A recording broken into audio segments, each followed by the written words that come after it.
유대인의 유월절이 가까운지라 예수께서 예루살렘으로 올라가셨더니 성전 안에서 소와 양과 비둘기 파는 사람들과 돈 바꾸는 사람들이 앉아있는 것을 보시고 노끈으로 채찍을 만드사 양이나 소를 다 성전에서 내쫓으시고 돈 바꾸는 사람들의 돈을 쏟으시며 상을 엎으시고 비둘기 파는 사람들에게 이것을 여기서 가져가라. 내 아버지의 집으로 장사하는 집을 만들지 말라. 하시니 제자들이 성경 말씀에 주의 전을 삼원은 열심히 나를 삼키리라 한 것을 기억하더라. 이에 유대인들이 대답하여 예수께 말하기를 내가 이런 일을 행하니 무슨 표적을 우리에게 보이겠느냐? 너희가 이 성전을 헐라. 내가 사흘 동안에 일으키리라.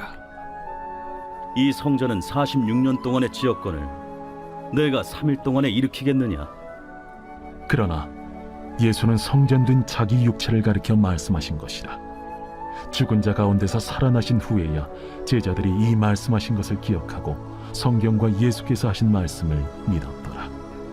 유월절에 예수께서 예루살렘에 계시니 많은 사람이 그의 행하시는 표적을 보고 그의 이름을 믿었으나 예수는 그의 몸을 그들에게 의탁하지 아니하셨으니 이는 친히 모든 사람을 아시며 또 사람에 대하여 누구의 증언도 받으실 필요가 없었으니 이는 그가 친히 사람의 속에 있는 것을 아셨음이니라. 할렐루야. 오늘도 온라인 말씀 묵상을 통하여 하루를 시작하시는 모든 성도님들 되시길 주님의 이름으로 축복합니다. 여러분, 성전 정화 사건은 예수님의 공생의 초기에 일어난 중요한 사건입니다. 우리는 성전에서 행하신 예수님의 행동을 통해 그분의 정체성, 사명, 그리고 교회란 무엇인가를 깊이 생각해 볼 수가 있습니다. 예수님께서 본문에서 말씀하신 대로 교회는 무엇보다 기도하는 집이라는 것입니다. 사도행전 2장 42절은 우리에게 교회란 무엇인가를 잘 설명하고 있습니다. 그들이 사도의 가르침을 받아 서로 교제하고 떡을 떼며 오로지 기도하기를 힘쓰니라. 여러분, 교회란 하나님의 가르침을 따라 서로 교제하고 떡을 떼며 오로지 기도하는 장소라는 것입니다. 오늘 본문에 나타난 예수님의 모습을 통해 성전이란 무엇인가, 참된 교회란 무엇인가를 함께 살펴보도록 하겠습니다. 오늘 본문 13절에서 15절까지의 말씀입니다. 유대인들의 유월절이 가까운지라 예수께서 예루살렘으로 올라가셨더니 성전 안에서 소와 양과 비둘기 파는 사람들과 돈 바꾸는 사람들이 앉아 있는 것을 보시고 노끈으로 채찍을 만드사 양이나 소를 다 성전에서 내쫓으시고 돈 바꾸는 사람들의 돈을 쏟으시며 상을 엎으시고. 유월절을 맞아 예수님은 예루살렘으로 올라가셨습니다. 그곳에서 예수님은 양과 소와 비둘기 파는 사람들을 보셨는데 이것을 보신 예수님께서 노끈으로 채찍을 만들어 양과 소 그리고 돈 바꾸는 사람들의 상을 엎으시며 그들 모두를 성전 밖으로 내쫓으셨습니다. 그렇다면 예수님은 왜 그들 모두를 성전 밖으로 내쫓으신 것인가? 여러분, 유대인들은 명절이 되면 먼 타지에서부터 예루살렘으로 그렇게 올라왔습니다. 그리고 가지고 온 제물로 하나님께 제사를 드렸는데 한 가지 문제는 출발지에서부터 가지고 온 제물에 흠이 생기는 문제가 있었다는 것입니다. 당시 흠이 있는 제물은 제사에 적합하지 않아 오히려 처치 곤란일 경우가 많았습니다. 이러한 문제를 해결해 주기 위해 어떠한 상권이 생겼냐? 제사에 드릴 동물만 판매하는 그러한 상권이 생겨났다는 것입니다. 또 한 가지 문제는 이 타국에 오래 살다 온 디아스포라 유대인들은 외국 화폐만 가지고 있었는데 이런 율법이 금하는 인간의 얼굴을 그려져 있었고 이 성전세라든지 물건을 교환하기 위해 상당히 까다로웠습니다. 그러자 이를 위해 외국 화폐를 이 유대인의 화폐 세겔로 교환해주는 상인들이 성전 주변에 생겨났던 것입니다. 그렇다면 예수님은 이들의 필요를 아시면서도 왜 그들을 성전 밖으로 내쫓으신 것인가? 여러분, 예수님께서 이들 모두를 내쫓으신 이유는 그들이 본래의 존재 목적을 잃어버리고 이 일을 통하여 과도한 이익을 남기려 했기 때문입니다. 이들은 멀리서 온 사람들이 어쩔 수 없이 환전을 해야 한다는 것을 알고 금액을 속여 바꾸기도 하였고 또 흠이 있는 물건을 흠이 없다며 비싼 값에 속여 팔기도 했습니다. 예수님은 이 모습에 분노하신 것입니다. 그래서 이들을 향하여 이렇게 말씀하셨습니다. 오늘 본문 16절입니다. 비둘기 파는 사람들에게 이르시되 이것을 여기서 가져가라. 내 아버지의 집으로 장사하는 집을 만들지 말라 하시니. 예수님께서는 내 아버지의 집으로 장사하는 집을 만들지 말라 하셨습니다.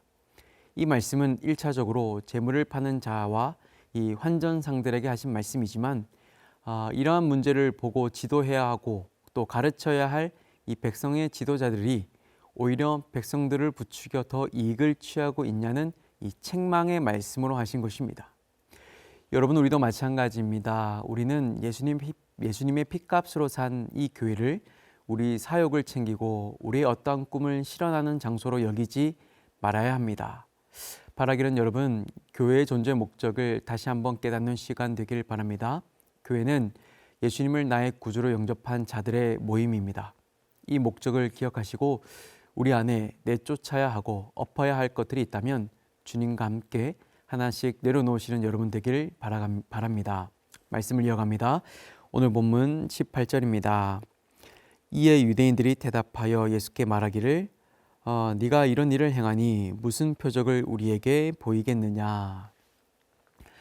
말씀을 보시면 이 성전 관리인들은 예수님께 나와 네가 누구이기에 이러한 일을 행하냐고 따져 물었습니다. 그러니까 우리가 우리의 잘못을 알긴 아는데 그런데 너는 누군데 우리의 오래된 이 카르텔에 대하여 반기를 들고 나오냐는 것입니다. 만약 네가 선지자라도 된다면 우리가 너의 말을 들어보기라도 하겠지만 아무런 표적도 일으키지 못하는 네가 무슨 자격으로 이러한 불편한 일을 만드냐는 것입니다.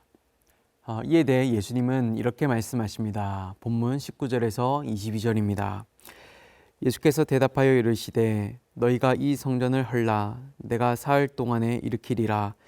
유대인들이 이르되 이 성전은 46년 동안에 지었거늘 네가 3일 동안에 일으키겠느냐 하더라. 그러나 예수는 성전된 자기 육체를 가리켜 말씀하신 것이라. 죽은 자 가운데서 살아나신 후에야 제자들이 이 말씀하신 것을 기억하고 성경과 예수께서 하신 말씀을 믿었더라. 유대인들의 불순한 질문에 예수님은 비유로 말씀하셨습니다. 그들이 성전을 헐면 예수님께서 사흘 만에 다시 일으키시겠다는 것입니다. 그런데 이 말씀은 예수님이 죽으시고 사흘 만에 부활하실 것을 말씀하시는 것이었습니다.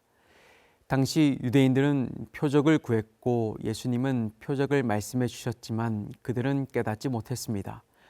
제자들 또한 예수님께서 부활하신 이후에야 이 말씀이 자신을 말씀하신 것을 알고 믿었다고 기록하고 있습니다. 여러분, 이 말씀을 통해 우리는 한 가지 중요한 사실을 깨닫게 됩니다. 하나님께서 우리에게 말씀을 하실 때 그 말씀을 깨달을 은혜를 비춰주지 않으면 우리는 그 말씀을 깨달을 재간이 없다는 것입니다. 그러기에 우리는 어떻게 해야 하는 것입니까? 말씀을 들을 때나 읽을 때 내게 말씀을 들을 수 있는 귀와 은혜를 허락해 달라고 기도해야 하는 것입니다. 그래야지만 말씀의 은혜가 임하고 들을 귀가 생기는 것입니다. 말씀을 이어갑니다. 오늘 본문 23절 25절입니다.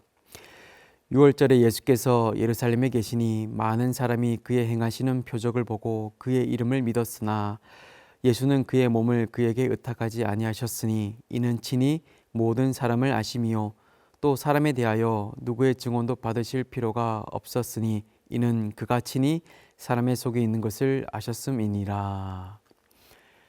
여러분, 앞서 가나에서 열린 홀린 잔치에서 물이 포도주가 바뀐 것을 보고 많은 이들이 예수님을 믿었습니다. 또한 예수님은 예루살렘에서 여러 가지 표적을 보여주셨습니다. 그러자 마찬가지로 많은 이들이 예수님을 믿었습니다.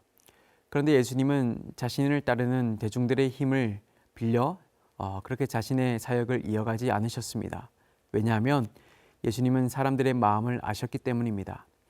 당시 사람들은 예수님을 자신의 구원자, 메시아라고 그렇게 받아들였다기보다는 예수님께서 보여주신 그 표적이 신기하고 놀라워서 그렇게 따르는 경우가 대부분이었습니다. 특히 예수님을 통해서 어떠한 이익을 얻으려고 따라다니는 사람들이 많았습니다. 그러기에 예수님은 그들의 마음을 아시고 자신을 그들에게 맡기지 않으신 것입니다. 사랑하는 성도 여러분, 성전을 정결케 하신 예수님을 통해 우리 안에 탐욕과 헛된 욕심들이 발견되었다면 예수님과 함께 내 마음의 성전을 정결하게 만들어 가시는 여러분 되길 바랍니다. 그래서 날마다 참된 예배를 드리길 바라고, 또 우리에게 보여주신 그 말씀의 은혜를 통해 날마다 하나님의 자녀로서 마땅한 모습으로 살아가시는 여러분 모두가 되시길 주님의 이름으로 축복합니다. 함께 기도하겠습니다. 사랑이 많으신 주님, 오늘도 우리에게 살아계신 하나님의 말씀을 알게 하시니 참 감사를 드립니다. 하나님, 예수님께서 성전을 깨끗하게 하신 이 사건을 통하여서 하나님, 우리의 마음을 돌아봅니다. 하나님, 우리 마음 가운데 여전히 내려놓지 못하고 여전히 내 이익과 내 욕심으로 가득 찬 것들이 있다면 예수님께서 성전을 깨끗하게 하신 것을 기억하면서 하나님, 내 마음에 더러운 것들을 주님 앞에 고백할 수 있도록 하나님 역사하여 주시옵소서. 그리하여서 하나님, 정말 주님이 거하시기에 합당한 내 마음의 성전이 되게 하시고 하나님 앞에 합당한 예배를 드릴 수 있는 우리 모두가 되게 하여 주시옵소서. 감사드리며 살아계신 예수 그리스도의 이름으로 기도드립니다. 아멘.